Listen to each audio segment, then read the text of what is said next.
Hello, എല്ലാവർക്കും നമസ്കാരം. എല്ലാവരും ന്യൂസ് ലൈവ് ഒക്കെ കണ്ടുകൊണ്ടിരിക്കുകയായിരിക്കും അല്ലേ? അപ്പോൾ സമൂഹത്തെ ആകെ ഞെട്ടിച്ചുകൊണ്ട് 2-3 ദിവസങ്ങളായിട്ട് ഇങ്ങനെ പല ന്യൂസുകൾ ഇങ്ങനെ വന്നുകൊണ്ടിരിക്കുകയാണ്. ഹേമ കമ്മിറ്റി റിപ്പോർട്ട് പുറത്തു വന്നതിന് ശേഷം ഒരുപാട് ആൾക്കാർ അവർക്കുണ്ടായ മോശപ്പെട്ട അനുഭവങ്ങളെക്കുറിച്ച് ഇപ്പോൾ റിവീൽ ചെയ്തുകൊണ്ടിരിക്കുകയാണ്. ഇപ്പോൾ അരമണിക്കൂർ മുന്നേ ഒരു ന്യൂസ് കണ്ടതേ ഉള്ളൂ. 1997 സംവിധായകൻ തുളസിദാസിനോ നിന്നും മോശമായ അനുഭവം ഉണ്ടായി എന്ന് പറഞ്ഞിട്ട് ഗീതാ വിജയൻ ഇപ്പോൾ അത് റിവീൽ ചെയ്ത് കഴിഞ്ഞിരിക്കുകയാണ്. അപ്പോൾ നമ്മൾ ഒരിക്കലും ചിന്തിച്ചിട്ടില്ലാത്ത ആൾക്കാർ ഇങ്ങനെ ഒരു മോശപ്പെട്ട സാഹചര്യങ്ങളിൽ ഇങ്ങനെ സ്ത്രീകളോട് മോശമായി പെരുമാറിയിട്ടുണ്ട് എന്നൊക്കെ കേൾക്കുമ്പോൾ നമുക്ക് ഒരു ഞെട്ടലാണ് അല്ലേ? ശരിക്കും പറഞ്ഞാൽ നമ്മൾ പൊതുജനങ്ങൾ നമ്മൾ എന്താ ചെയ്യുന്നത്? നമ്മൾ സിനിമ കാണുകയാണ്, തിയേറ്ററിൽ പോയി കാണുന്നു, അല്ലെങ്കിൽ ടി വിയിൽ കാണുന്നു, നമ്മൾ ആ സിനിമ ആസ്വദിക്കുന്നു, സിനിമ പാട്ടുകൾ ആസ്വദിക്കുന്നു, അത് മുകളിൽ നടക്കുന്നു. അപ്പോൾ ഈ സിനിമാ ലോകത്തിന്റെ പിന്നാമ്പുറത്തുമായിട്ട് നമുക്കൊരു കോൺടാക്റ്റും ഇല്ല, നമുക്കൊന്നും അറിയത്തില്ല. അപ്പോൾ നമ്മൾ എന്ന് പറഞ്ഞു കഴിഞ്ഞാൽ പണ്ട് മുതലേ അല്ലെങ്കിൽ ഒരു സിനിമാ മോഹമായിട്ട് നടക്കുന്ന ഒരു പെൺകുട്ടിയെ കാണുകയാണെങ്കിൽ ആൾക്കാർ പറയുന്നത് ഞാൻ കേട്ടിട്ടുണ്ട്, സിനിമയിൽ അഭിനയിക്കുന്നൊക്കെ കൊള്ളും, പക്ഷെ അതൊരു നല്ല ഫീൽഡ് അല്ല.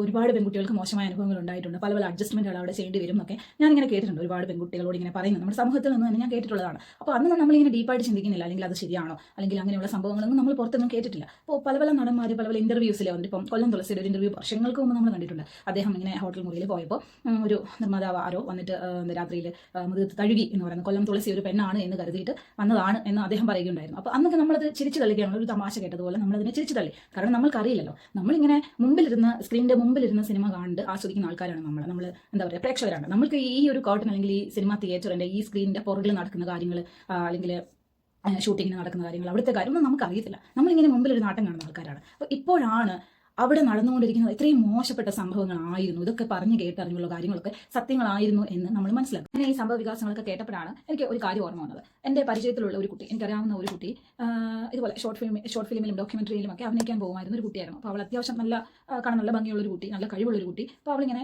പരിപാടികൾക്കൊക്കെ പങ്കെടുക്കാനായിട്ട് പോകുമായിരുന്നു. അപ്പോൾ ഇവളുടെ കൂടെ എപ്പോഴും അവളുടെ അച്ഛനും അമ്മയും ഉണ്ടാവും. അപ്പോൾ അവളുടെ ചെറിയ പ്രായത്തിലാണ് കേട്ടോ. അവർ വളരെ സന്തോഷകരമായ ഒരു കുടുംബജീവിതം നയിക്കുന്നതുകൊണ്ട് എനിക്ക് അവരുടെ പേരും വിവരങ്ങളും കാര്യമൊന്നും പറയാൻ പറ്റത്തില്ല. അവൾ ചെറിയ കുട്ടിയായിരുന്നു. അവൾ ഭയങ്കരമായിട്ട് ആർട്ടിലൊക്കെ, അതായത് ഡാൻസിലും പാട്ടിലൊക്കെ ഭയങ്കര മിടുക്കിയായിട്ടുള്ള ഒരു കുട്ടിയായിരുന്നു. അപ്പോൾ അവൾ അതുപോലെ ഷോർട്ട് ഫിലിം, ഡോക്യുമെന്ററി അങ്ങനെയൊക്കെ കുറെ അഭിനയിക്കാനൊക്കെ പോയിട്ടുണ്ടായിരുന്നു അവളുടെ ചെറിയ പ്രായത്തിലാട്ടോ. ഇപ്പോൾ അവൾക്ക് 28 വയസ്സുണ്ടാവും. അപ്പോൾ അവളുടെ ചെറിയ പ്രായമാണ്, അതായത് ഒരു 10-14-16 വയസ്സൊക്കെ പ്രായമുള്ള സമയത്ത് ഷോർട്ട് ഫിലിം ഡോക്യുമെന്ററി ഒക്കെ അഭിനയിക്കാനായിട്ട് പോകുമായിരുന്നു. എത്ര എണ്ണത്തിൽ അഭിനയിച്ചിട്ടുണ്ട് അങ്ങനെയൊന്നും എനിക്ക് ഡീപ്പായി കാര്യങ്ങളൊന്നും അറിയത്തില്ല. അപ്പോൾ അവൾ പറഞ്ഞു കേട്ട ഒരു കാര്യമാണ് ഞാൻ പറയുന്നത്. അപ്പോൾ അവൾ തിരുവനന്തപുരത്ത് വെച്ചിട്ട് അവൾക്കൊരു ഡോക്യുമെന്ററി ആണോ ഷോർട്ട് ഫിലിമിൻ്റെ എന്തോ ഷൂട്ടിംഗ് ഉണ്ടായിരുന്നു. അപ്പം അവളുടെ കൂടെ അവളുടെ അമ്മയും അച്ഛനും ഉണ്ടായിരുന്നു. അമ്മയും അച്ഛനും പോയിട്ടുണ്ടായിരുന്നു തിരുവനന്തപുരം ആയതുകൊണ്ട്. അപ്പോൾ അവരവിടെ ചെന്നു. അന്ന് ഷൂട്ടിങ്ങും കാര്യങ്ങളൊക്കെ കഴിഞ്ഞിട്ട് അന്ന് തന്നെ അവർ വൈകുന്നേരം തിരിച്ചു വരാനായിട്ട് തുടങ്ങിയപ്പോൾ ഈ അതായത് ഷോർട്ട് ഫിലിമിൻ്റെ കൂടെയുള്ള ആർട്ട് വർക്കിൽ എന്തോ ചെയ്യുന്ന ആളാണ്, എനിക്കിതിനെപ്പറ്റി ഡീപ്പായി അറിയില്ല കേട്ടോ. പക്ഷെ അങ്ങനെ ഒരാൾ ഇവരുടെ പുറകെ വന്നിട്ട് നിങ്ങൾ ഇന്ന് പോകണ്ട, ഇന്ന് നിങ്ങൾക്ക് ഇവിടെ സ്റ്റേ റെഡിയാക്കിയിട്ടുണ്ട് എന്ന് പറഞ്ഞു എന്നാണ് പറയുന്നത്. അപ്പോൾ അവളുടെ അമ്മ കുറച്ചുകൂടി ചിന്തിക്കാനുള്ള ശേഷിയുള്ള ആളായിരുന്നുകൊണ്ട് അമ്മ പറഞ്ഞില്ല, ഇന്ന് തന്നെ ഞങ്ങൾക്ക് തിരിച്ചു പോകണം എന്ന് പറഞ്ഞിട്ട് അവർ ഫോഴ്സ്ഫുള്ളി അവിടെ നിന്ന് വരികയാണെന്ന് പറഞ്ഞിരുന്നു. അപ്പോൾ അന്ന് ഇവരെ റെയിൽവേ സ്റ്റേഷൻ വരെ ആ പുള്ളിക്കാരൻ ഇങ്ങനെ എന്താ പറയുക, ഫോഴ്സ് ചെയ്യുന്ന പോലെ കൂടെ വന്നു. നിങ്ങൾ ഇന്ന് പോകണ്ട, നിങ്ങൾക്ക് ഇവിടെ സ്റ്റേ റെഡിയാക്കിയിട്ടുണ്ട്, നിങ്ങൾ ഇന്ന് പോകണ്ട, ഇങ്ങനെ കണ്ടിന്യൂസ് ഇവരെ ഫോഴ്സ് ചെയ്യുന്നുള്ളൂ. അപ്പോൾ അമ്മ ഫോഴ്സ്ഫുള്ളി മോളെയും കൊണ്ട് അവിടെ നിന്ന് വരികയാണ് ഉണ്ടായത് എന്നൊരു ഇൻസിഡന്റ് സംഭവിച്ചിട്ടുണ്ടായിരുന്നു. അപ്പോൾ ഇത് വന്ന് അവൾ ഞങ്ങളെല്ലാവരോടും, ഞങ്ങളൊരു ഫ്രണ്ട് സർക്കിൾ ഉണ്ടായിരുന്നു, അന്ന് ഞങ്ങളോട് ഈ സംഭവം വന്ന് പറഞ്ഞിട്ടുണ്ടായിരുന്നു. അപ്പോൾ അതിനുശേഷം അവൾ പരിപാടികൾക്കൊന്നും പോയിട്ടില്ല, പ്രോഗ്രാം ഒന്നും ചെയ്യാൻ പോയിട്ടില്ല. അപ്പോൾ എന്താ പറയുക, അപ്പോൾ ആ ഒരു ഇൻസിഡന്റ് കേട്ടപ്പോൾ നമുക്ക് പൊതുവെ ഒരു നോർമൽ, നമ്മൾക്ക് ഇതിലൊന്നും ഒരു ഇൻവോൾവ്മെന്റും ഇല്ലാത്ത, ഈ ഒരു ഫീൽഡിനെ പറ്റി ഒരു ബോധവും മക്കളും ഇല്ലാത്ത എന്നെ പോലുള്ള ആൾ, ഞാൻ ചിന്തിച്ചു എൻ്റെ പഠിച്ചോനെ ഇങ്ങനെയുള്ള പ്രശ്നങ്ങളൊക്കെ ഈ ഫീൽഡിലുണ്ട്. അപ്പോൾ പക്ഷേ ഒരുപാട് പെൺകുട്ടികൾ, അതായത് സിനിമാ ഫീൽഡിൽ ചെറിയ റോൾ ചെയ്യുന്ന ജൂനിയർ ആർട്ടിസ്റ്റ് മുതൽ വലിയ താരങ്ങൾക്ക് വരെ വളരെ മോശമായിട്ടുള്ള അനുഭവങ്ങൾ ഉണ്ടായിട്ടുണ്ട്. പക്ഷേ അവർക്ക് ഇതൊന്നും വന്ന് പുറത്ത് പറയാൻ ധൈര്യമില്ലാത്തത് കൊണ്ടായിരുന്നു ഇത്രയും കാലം അവർ പറയാതിരുന്നത്. അപ്പോൾ ഇപ്പോൾ അവർക്ക് ഒരു അവസരമാണ് വന്നിരിക്കുന്നത്. അപ്പോൾ അതിപ്പോൾ അവർ 18 വയസ്സുള്ള സമയത്ത് അല്ലെങ്കിൽ 12 വയസ്സുള്ള സമയത്താണെങ്കിൽ ഇപ്പോഴാണെങ്കിൽ സംഭവിച്ചിട്ടുള്ള കാര്യം സംഭവിച്ചിട്ടുള്ളതാണ്. അപ്പോൾ അത് അവർക്ക് പറയാനുള്ള അവസരമാണ്, അവരെ പറയാൻ സമ്മതിക്കൂ, അവർ പറയട്ടെ. അപ്പോൾ ഇപ്പോഴല്ലാതെ എപ്പോഴാണ് പറയുക? ഒരുപാട് ആൾക്കാർ വന്നിട്ട് നെഗറ്റീവ് കമന്റ് ഇടുന്നുണ്ട്. ഇതിപ്പോഴാണോ പറയാൻ പറ്റി? ഇത്രയും നാൾ നിങ്ങൾ എവിടെ പോയി, നിങ്ങൾ ഓർമ്മമായിരുന്നു, അന്ന് സംഭവിച്ചപ്പോൾ നിങ്ങൾക്ക് ബോധമില്ലായിരുന്നു. അപ്പോൾ ഈ പവർ ഗ്രൂപ്പ് എന്ന് പറയുന്ന ഒരു സംഭവം ഉണ്ടെന്നുണ്ടെങ്കിൽ അവരിത് ഓപ്പൺ ആയിട്ട് അല്ലെങ്കിൽ ഒരു പത്രസമ്മേളനം നടത്തി പറയാൻ, ഒരു പരാതി കൊടുത്തു കഴിഞ്ഞാൽ ഈ പവർ ഗ്രൂപ്പ് എന്ന് പറയുന്നത് കൺസെപ്റ്റ് സത്യമാണെന്നുണ്ടെങ്കിൽ അവർ ഇവരെ വെച്ചേക്കും, ഇല്ലാതാക്കി കളയില്ലേ? അല്ലെങ്കിൽ അവർക്കറിയാം അതെങ്ങനെ ഡീൽ ചെയ്യണം എന്നുള്ള കാര്യമില്ല. അപ്പോൾ പിന്നെ അവർക്ക് അവിടെ വോയിസ് ഇല്ലാത്തത് കൊണ്ടാണ് അവരിത് പറയാതിരുന്നത്. അപ്പോൾ ഇപ്പോൾ അവർക്ക് അതിനുള്ള സമയമാണ്, അവസരമാണ്, അവർ പറയട്ടെ. ആർക്കൊക്കെ എന്തൊക്കെ ബാഡ് എക്സ്പീരിയൻസ് ഉണ്ടായിട്ടുണ്ടെങ്കിലും അവരത് വന്ന് പറയണം. പിന്നെ ഇതൊക്കെ എന്താ പറയുക, വളച്ചു കെട്ടി ഇല്ലാത്ത കാര്യങ്ങൾ ഉണ്ടാക്കി പറയുന്ന ആൾക്കാരാണെങ്കിൽ അതും കണ്ടുപിടിക്കണം തന്നെയാണ് പറയുന്നത്. കണ്ടുപിടിക്കണം. അങ്ങനെ ഒരു റോങ് പരാതി കൊടുത്തിട്ട് മറ്റുള്ള അല്ലെങ്കിൽ നല്ല വ്യക്തികളുടെ മുഖത്ത് കരിവാരി തേക്കുന്ന പരിപാടിയാണെങ്കിൽ അതിനെതിരെയും ആക്ഷൻ ഉണ്ടാവണം.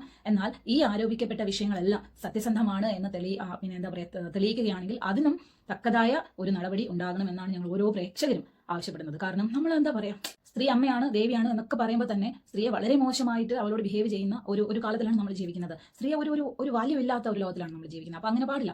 ഓക്കെ, എന്താ പറയുക, സ്ത്രീയും പുരുഷനൊപ്പം തന്നെ ജോലി ചെയ്ത് സമൂഹത്തിലെ നല്ല സ്ഥാനത്ത് നിൽക്കുന്ന ആൾക്കാർ തന്നെയാണ് അല്ലേ?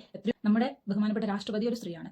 നമ്മുടെ ഇന്ദിരാഗാന്ധി അല്ലേ, നമ്മൾ അവർക്ക് വളരെ സ്ട്രോങ് ആയ അയൺ ലേഡി എന്നറിയപ്പെടുന്ന ഇന്ദിരാഗാന്ധി. അപ്പോൾ സ്ത്രീകൾ ഒട്ടും മോശക്കാരൊന്നുമല്ല. അപ്പോൾ ആ സ്ത്രീകളെ ഒരു ഉപഭോഗ വസ്തുവായി മാത്രം കാണാതെ അവർക്ക് കൊടുക്കേണ്ടതായിട്ടുള്ള റെസ്പെക്ട് കൊടുക്കണം. അവരൊരു സ്ത്രീ ആയി പോയി എന്നതിന്റെ പേരിൽ മാത്രം അവരെ ആ സിനിമാ മേഖലയിൽ ഏത് മേഖലയിലായാലും ഒരു സ്ത്രീ ആയി പോയി എന്നതിന്റെ പേരിൽ ഒരു ചൂഷണം നേരിടേണ്ടി വരിക എന്ന് പറയുന്നത് വളരെ അപലപനീയമാണ് എന്ന് മാത്രമേ പറയാനുള്ളൂ. അത് ഒരു മേഖലയിലും അത് വെച്ച് പിടിപ്പിക്കാൻ പാടുള്ളതല്ല. പറയുന്നില്ല, സ്ത്രീയെ കൊടുക്കേണ്ട റെസ്പെക്ട്, സ്ത്രീക്കും പുരുഷനും ഒരേ തുല്യ സ്ഥാനമാണുള്ളത് എന്ന് വിശ്വസിക്കുന്ന ആളാണ് ഞാൻ. സ്ത്രീക്കും പുരുഷനും ഒരേ സ്ഥാനമാണെങ്കിൽ, സ്ത്രീ ദേവിയായി കാണുന്നുണ്ടെങ്കിൽ, സ്ത്രീ അമ്മയായി കാണുന്നുണ്ടെങ്കിൽ അവളെ ചൂഷണത്തിന് വിധേയമാക്കാതിരിക്കാനുള്ള നടപടികൾ എല്ലാവരുടെയും ഭാഗത്തുനിന്നുണ്ടാവണം. ഇപ്പോൾ ഈ ഇന്റർവ്യൂ നടന്നുകൊണ്ടിരിക്കുന്ന സമയത്ത് പൃഥ്വിരാജ് പറഞ്ഞൊരു കാര്യമുണ്ട്, എല്ലാവർക്കും ഉത്തരവാദിത്തമുണ്ട്. സ്ത്രീയോട് മോശമായി ഇടപെടുന്നത് കണ്ടാൽ അതിനോട് പ്രതികരിക്കുവാൻ എല്ലാവർക്കും ഉത്തരവാദിത്തമുണ്ട്. എനിക്കുണ്ട്, ഇത് കണ്ടുകൊണ്ടിരിക്കുന്ന നിങ്ങൾക്കുണ്ട്, വീട്ടിലുള്ളവർക്കുമുണ്ട്, ചുറ്റുപാടുമുള്ളവർക്കുണ്ട്, സമൂഹത്തിലുള്ളവർക്കുണ്ട്, അയൽവക്കക്കാർ എന്ന് വെച്ചാൽ സമൂഹത്തിനുണ്ട് അല്ലേ. ഒരു പൊതു നിരത്തിൽ ഒരു സ്ത്രീയോട് ആരെങ്കിലും അപമര്യാദയെ പെരുമാറുന്നത് കണ്ടു കഴിഞ്ഞാൽ അത് കണ്ടുകൊണ്ടിരിക്കുന്ന അല്ലെങ്കിൽ മൊബൈൽ ഓടിപ്പോയിട്ട് വീഡിയോ എടുക്കാൻ നിൽക്കരുത്, പ്രതികരിക്കണം. ആ സമയത്ത് തന്നെ എന്താണ് പ്രശ്നം എന്ന് ചോദിക്കണം. അതിനുള്ള ധൈര്യം ഉണ്ടാവണം. പ്രതികരണ ശേഷിയുള്ള ഒരു സമൂഹമായി മാറിയെങ്കിൽ മാത്രമേ സമൂഹത്തിൽ സ്ത്രീക്ക് തലയുർത്തി പിടിച്ച് നടക്കാനായിട്ട് കഴിയുള്ളൂ എന്ന് ഞാൻ വിശ്വസിക്കുന്നു. നമ്മുടെ വീട്ടിലും അമ്മയും പെൺകുഞ്ഞുങ്ങളും സഹോദരിമാരും ഒക്കെ ഉണ്ട് അല്ലേ. അപ്പോൾ അവർക്കൊക്കെ ഈ ഒരു സാഹചര്യത്തിലൂടെ അവർ കടന്നു പോകുമ്പോൾ നമ്മൾ അവരെ ഒറ്റപ്പെടുത്തി മാറ്റി നിർത്തുമോ? ഇല്ല, ഒരിക്കലുമില്ല. നമ്മൾ അവരെ ചേർത്ത് പിടിക്കണം, അവരുടെ കൂടെ നിൽക്കണം. ഒരു സ്ത്രീക്കും മോശമായ ഒരു സാഹചര്യങ്ങളിൽ കൂടിയും കടന്നു പോകാനായിട്ട് ഇടവരാതിരിക്കട്ടെ. അപ്പോൾ അങ്ങനെ ഒരു സാഹചര്യം ഉണ്ടാവുകയാണെങ്കിൽ ഒന്ന് തുറന്ന് പറയാൻ അവർ കാണിക്കുന്ന ധൈര്യത്തിന് നമ്മൾ അവരുടെ കൂടെ നിൽക്കണം എന്നാണ് ഞാൻ പറയുന്നത്.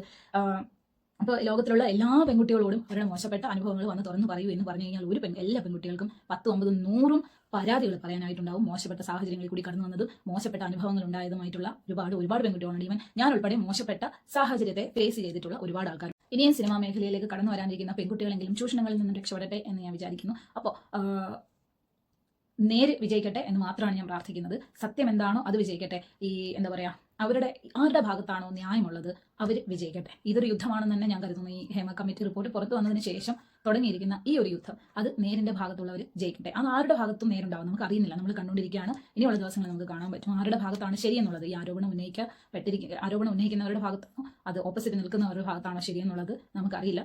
അപ്പോൾ അത് കാലം തെളിയിക്കട്ടെ എന്ന് വിചാരിക്കുന്നു. ഇനിയെങ്കിലും എന്താ പറയുക, സ്ത്രീകൾക്ക് നേരെയുള്ള ചൂഷണങ്ങൾ ഒരു പരിധി വരെ കുറയ്ക്കാനായിട്ട് ഈ ഒരു ഹേമ കമ്മിറ്റി റിപ്പോർട്ട് കാരണമാകുന്നുണ്ടെങ്കിൽ ഒരു സ്ത്രീ എന്ന നിലയിൽ ഞാൻ സന്തോഷിക്കുന്നു.